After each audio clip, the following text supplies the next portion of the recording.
Hi everyone, happy Sunday. It's a bit of a misnomer because it's not sunny at all, but I'm still enjoying the weekend even though the weather is really gloomy and miserable. Last week I talked about mastering the Medium editor, so this was going over all the basics, all the little tips and tricks that other people might not know are there to make sure that everyone's article is looking as spick and span and beautiful as you can hope using the Medium editor. But today I wanted to go back to my format of my 5 most frequently asked questions because I got some really good questions in this week, and I was really keen to talk about questions that addressed less of my personal success on the platform and more about how anyone can achieve success on Medium, as best as any one of us is able anyway.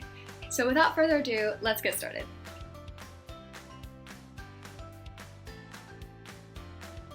So the first question I want to cover was sent in by Ronnie, hopefully I'm pronouncing that correctly. Thank you so much for sending it in, and it was, how does the pay medium model work? This was actually sent in by quite a few people, so I think there's a bit of misunderstanding there about how it works. I see a lot of people saying, oh, always clap 50 times, if you don't clap 50 times, you're not supporting the author. And I just want to clarify how I understand the Medium model works based on the reading I've done of Medium support articles and the tickets I've sent into the support staff. So it's loosely based around royalties, and what this means is for anyone who pays their 5-month membership fee, they can read unlimited articles and they can clap for unlimited articles. And what Medium does is based on the articles that that person engaged for or read or clapped for that month, they distribute a proportion of that person's membership fee to the authors of the stories that they engaged with. They're a bit shirty on what engagement actually means. My best definition is going to be something that's clapping, maybe highlighting, commenting. Nobody really knows for sure. But I use clapping as my metric of engagement. So now, let's have an example. If in 1 month I read and clap for 5 stories and I give each story 5 claps, every single one of those people is going to get 20% of my membership fee. So even if I clap 50 times for all the stories, it's still going to be 20%. So it doesn't matter if you clap once for a story or 50 times. Now, if I clap for one story 20 times and I clap 5 times for each of the other 4 stories, what's going to happen is that first article is going to get 50% because they've had half of my total claps, and the other articles will only get, I think, 12.5% each. So the number of claps does matter, but if you clap 50 times for every story, it's the same as you're clapping 1 time for every story. It's more about the proportion of claps than the number. So the best part about this is that stories continue to earn money months after you've written them. I always, every time that I get my monthly paycheck, I always look at the stories that generate the most money, and there are always some surprise $10 stories in there from, I wrote back in October or whatever, which is great. The downside is you can never really guarantee how much you can never guarantee how much any one story is going to earn. That's a bit of a downer, but just keep writing. All those stories are going to be accumulating money. All right, let's move on to the next question. Question number 2 also got sent in a lot this week, so thank you to everyone who sent it.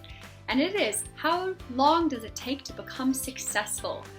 Now, I find this question so interesting for a number of reasons. First of all, what does success mean to people? So if it's like earning an actual living wage on Medium, I think the proportion of people who manage that is really teeny. I'm still not there, so I'm not successful on Medium by that standard. And neither is 99.5% of writers on Medium. So I'm not sure what success entails. But we'll take a definition of success as earning, over $100 a month, which I think 10% of Medium authors manage in their time on Medium. So I don't think it has to do with time. I think it has to do more with frequency. So because there's such a heavy dose of luck involved, I still don't know what makes a viral article. If I did, I'd have a lot more views and fans than I do now. But I think because nobody really knows what makes any particular story take off, there's a big element of luck involved. And it's less about 3 or 6 or 8 months on Medium, and it's more about number of stories that you've published, because every story, as long as it's quality, has a chance to take off and be that viral story that starts getting you noticed. So I think some people get a really big boost at the start, and then it's a little easier for them. Some people get a big boost 3-6 months in. Some people never got a big boost and they're just grinding away, and they've been growing slowly but steadily for 2 years on Medium. So there's no any one success model of how to be successful on Medium, and I think it's more to do with frequency of stories than time spent on Medium, if that makes sense. Happy writing! Question 3 was sent in from Mia. Thank you, Mia. And Mia wanted to know, when should you start building your mailing list? Now, a lot of people told me that building a mailing list was important because you can't guarantee distribution on Medium. Because Medium is less about followers and more about topics, you don't ever guarantee that you're going to reach all of the people who follow you with a story. Using a mailing list is one of the ways you can get around that, because you have access to everyone's inbox and you can just shoot your stories at them all day, every day if you want. So I was asked when should you start to build your mailing list? Personally, I did it 8 months into my journey, and that was way too late. I mean, there's no really any wrong time to start, but I wish I had started even like 1 month into the journey. It took me not that much time to get it set up, and if I'd started sooner, I'd have more subscribers than I do now. So I think you should start building your mailing list as soon as you have the free time and the capacity to do it. People are going to be interested. Even if just 10 people sign up to your mailing list, those are going to be the people who are most interested in hearing what you have to say. And I always feel like you owe it to your fans or your readers to give them the option to hear more from you and to get your stories directly to their inbox. Start as soon as you can. That's my advice about starting a mailing list. The 4th question I got was sent in from Paul. Thanks, Paul. Paul wanted to know, is republishing a story on Medium okay? Yes, it absolutely is. I republish so many of my stories that, I wrote a couple months ago and they didn't take off for whatever reason. Maybe they weren't curated. Maybe there was a typo in the headline. That's happened to me before. And for whatever reason, I just want to breathe a bit of new life into them and give them another chance on the platform to find some readers. So what I recommend with republishing stories, copy the whole story, paste it into a new story, change the headline, change the header image, and give your whole story an out loud read through. I personally improve in my writing like every month. I'm so much better than I was the month before. So there's always a lot of work I can do with editing it and making sure the structure's better and the flow feels more natural. So I think, and if you're republishing a story, that's a great chance for you to improve on what you've already done. You have your first draft, you can do your second now. So yes, republishing is okay.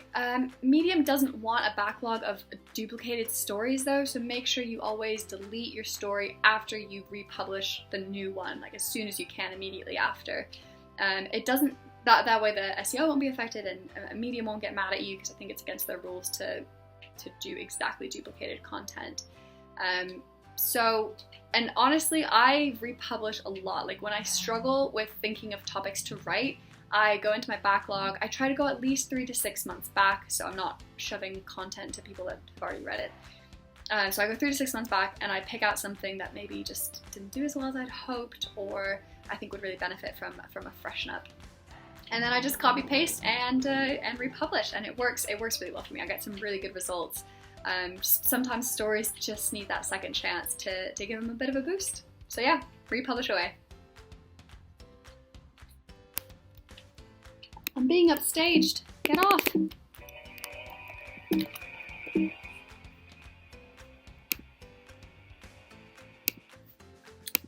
So, after my cat rudely interrupted me, I've actually forgotten what I was going to say.